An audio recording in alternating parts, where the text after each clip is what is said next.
Let's get fermenting. Hey yo, welcome to the wonderful world of HungryHeath. I'm not a classically trained chef. What I am is a self-taught home cook. I have studied under several television chefs. I have a PhD from YouTube University and a black belt in Google Food. I love to cook. The only thing I love more than cooking is my wife, the sensational Shelly Eats Steak, aka the Warden. Together we host what we like to call the Friday Night Feast. This happens every Friday night, 6:30 Central. We'll cook up an entree, maybe pick up little snacks, show you how to do it, then we'll spend the rest of the evening just chewing the fat with all of our friends in the Hungry Horde. Hope you can tune in sometime. We'd love to have you over for dinner.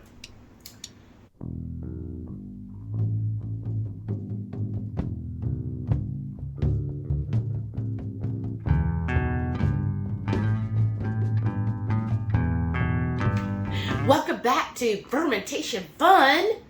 Today, we are inspired by our channel member, L Strange. She fermented some Serranos, and we were like, oh my gosh, that looks amazing. So, we've got Serranos here. I'm just going to kind of show them. These beautiful Serranos. And then, somehow, we ended up with some extra habaneros. So, we're just going to go ahead and add that in because then it gives it a nice heat level to it. And then we also got these cute little mini sweet peppers. So I thought that would be a good balance. Like you would have the spiciness from the Serranos, the heat from the habaneros, and then some sweetness from these cute little mini bell peppers. And what I liked about it is it'll add a nice punch of color. So you've almost got like Christmas. You got your green and your red. Right. I didn't think about that. Good and call. I thought that would look so cute. And then the garlic is our white. Yeah, then we got some garlic here that we're doing. Just make sure on this recipe, and anytime you're dealing with vegetables, and especially garlic, cut off anything that, doesn't... Is suspect. Is suspect, right. So like That's the what little I'm doing right now. Hard parts and stuff, and then, on your peppers, if you see any bruises or... places that don't look good, just cut those off. Any ugly bits. Yeah. And then what you also need for this recipe is a nice quart-sized jar. And then we're going to use these lids. Thank you again, Mama Bear Lynette.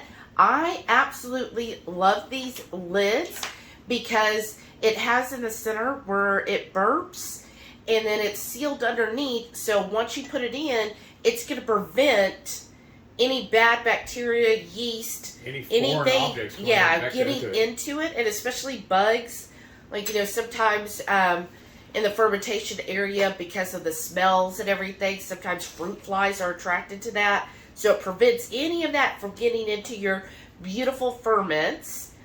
And then now that we are on the road to kefir, because I make kefir every single day, it is actually my favorite. So comment below, what is your favorite fermented food? I mean, I know there's yogurts. That's probably the most common fermented food, at least here in the U.S., is yogurt. And then we have kefir. I have absolutely fallen in love with kefir. So I also make kefir cheese. So I've got this beautiful kefir whey here, which is packed with probiotics and some great vitamins in here. I mean, it's just really good for you. This Donna Schwink refers to it as her golden juice because it's just so good. So you want to use, though, whey that's no more than a day or two old. So you do want fresh whey. So this was the whey that I used yesterday, or got yesterday from fermenting my kefir cheese, or draining it. And then you're going to need non-chlorinated water, and of course Redmond's real salt, because we'll still do the salt. The advantage of also doing the whey is you don't need to add as much salt to the mix. So because the whey is going to give it already a head start on culturing these vegetables, and it's just going to go ahead and add a huge dose of those great bacteria into the fermentation. And then you'll still use a little bit of salt, like a half tablespoon, to really just bring it all together, and it's going to be amazing. So we're going to start Heath is cutting up the peppers now. Basically what I'm doing is taking all the stems off. Okay. And if there's any ugly bits where the stem was, I'm trying to clean that off too. Oh, I see. Uh-huh. Yeah, so we're going to start slicing these, I think, into rings to make it more of like a relish. And then we will pack it all in here. So we'll show you as we get that done.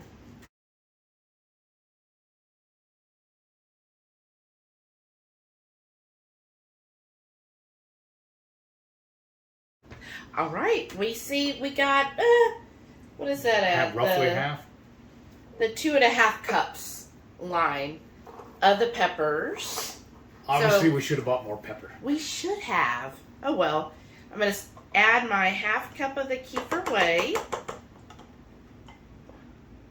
And then I'm going to add the water to the same dish, or the same measuring cup, just because I feel like that helps get out any last drops. Any residue.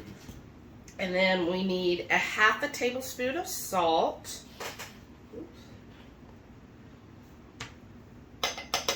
Pour that in the middle there. And then I'm going to pour my unchlorinated water over the top. When I see that melting in, let's kind of add that. This smells so good, y'all. I'm so excited for this. So that was 2/3 of a cup. So let me see here. Add another 1/3 of a cup. Yeah, there we go. And then have my weight. Just kind of push that down in here. Oh, wow. And then if you have any that... Floaters, I know. Well, see, I guess it kind of works out that we didn't fill it completely with all the peppers, because it gave you more room to push that down without it, overflowing with the water and all. I know, but I'm having more... Floaties. We might have to get like a leaf. Let's see.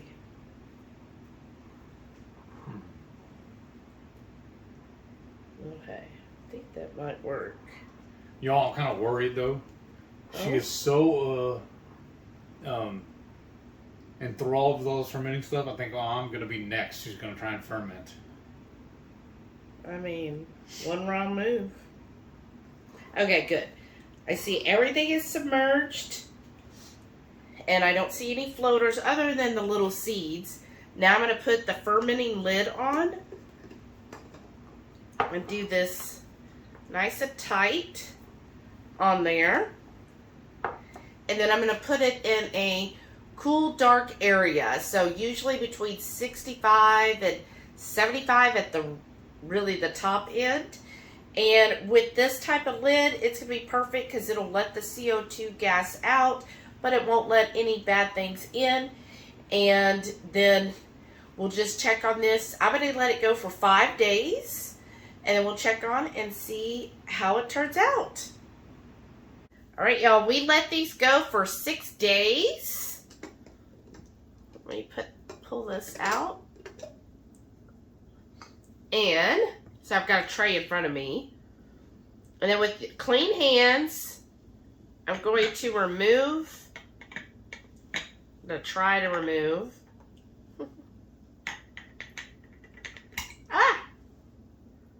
All right, there we go. Now I got a good hold of it. The weight. And then we've got our clean jar lid here. But, that looks good. It smells good, too. Yeah. And I did take the pH of these.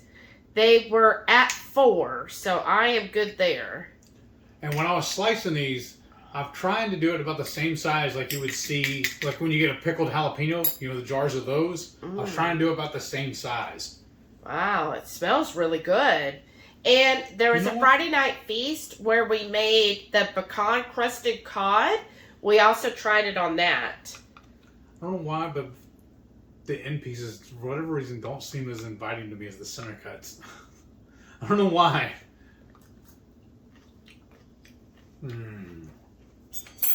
That is money. I like that. Wow. Mm-hmm. I can see that being really good, like over tacos. Oh. Or even sprinkled on top like just scrambled eggs. I think that'd be good too. Wow. You know, it'd be even... Ooh. Ooh, I got a really spicy there. So, definitely still crunchy. Yes. That's what I like about it. Sorry, y'all. I think this would also be good. I saw some people are starting to make fire cider. Oh. And part of making fire cider, it's basically a vinegar. We put all these like ginger and turmeric and garlic and all this stuff and then peppers. I would think using the juice, some of the juice to put in your fire cider. Wow. Like, I don't know. I just think that would take it up a notch. But, yeah, look at that juice. Mm-hmm. Oh my gosh. I'm just going to sprinkle some of the juice in here so I can drink it afterwards. I like that. But the flavor, it's perfect. And what a way to, if you have a huge amount of serranos or other peppers, to save them and just ferment them. Because this will be great in the fridge for 9 months. But come on, let's be honest. I want to mix it into a tuna salad. Oh. I think that'd be really good. Yes, but it's not going to last 9 months. I can tell you that. Like now that we're putting this, we're going to put it in the fridge. If it lasts a month, it'll be something else. But other than that, it's like really good. Yes. Love the spice level. I freaking love these lids. So shout out again to Mama Bear Lynette. Thank you so much. You're amazing. This takes all of the guesswork out of fermenting. So it's the easy fermenter. It really, honestly, I put my veggies in here, whatever I'm going to ferment, and I screw this lid on tight, and I don't have to worry about it. It just really makes fermenting so much easier and just less stress. Let's put it that way. When I was doing the baggies or the paper over the top, I would still be a little stressed about it. This way, I don't have to stress at all. It all comes out amazing. I love this. I hope you enjoy doing this, especially if you are someone who loves spice. It's still tingling. I love this. Yes. If you love spice, you got to do this with your peppers. Just go to the store, get you a whole bunch of peppers that you love, ferment them in a jar. They're going to be amazing. 5 days. Like, this was actually ready after 5 days. But we just let it keep going a couple more days. It doesn't bother us. I don't think it gets too sour. But this would be a great way. And then again, like you said, tacos, eggs, like... I just got an idea. We can do this for margaritas, too. Oh, margaritas, because we have those all the time. Oh, no, but it'll be a special occasion. Well, I hope y'all enjoyed this video. If you did, then hit the subscribe button. So that way you'll get to see all of our wonderful fermenting videos and other recipe videos. Thank y'all so much for watching. And don't forget... Every Friday night, 6:30 Central, we go live for the Friday night feast. We'll cook up an entree, make a couple little snacks, show y'all how to do it. Then we spend the rest of the evening just chewing the fat with all of our friends in the Hungry Horde. Hope you can tune in sometime. We'd love to have you over for dinner. Thank y'all for watching. We'll see y'all on the next one. And stay tuned to see all of our wonderful channel members. Thank y'all again so much for all your support and everything you do for our channel. We so appreciate you.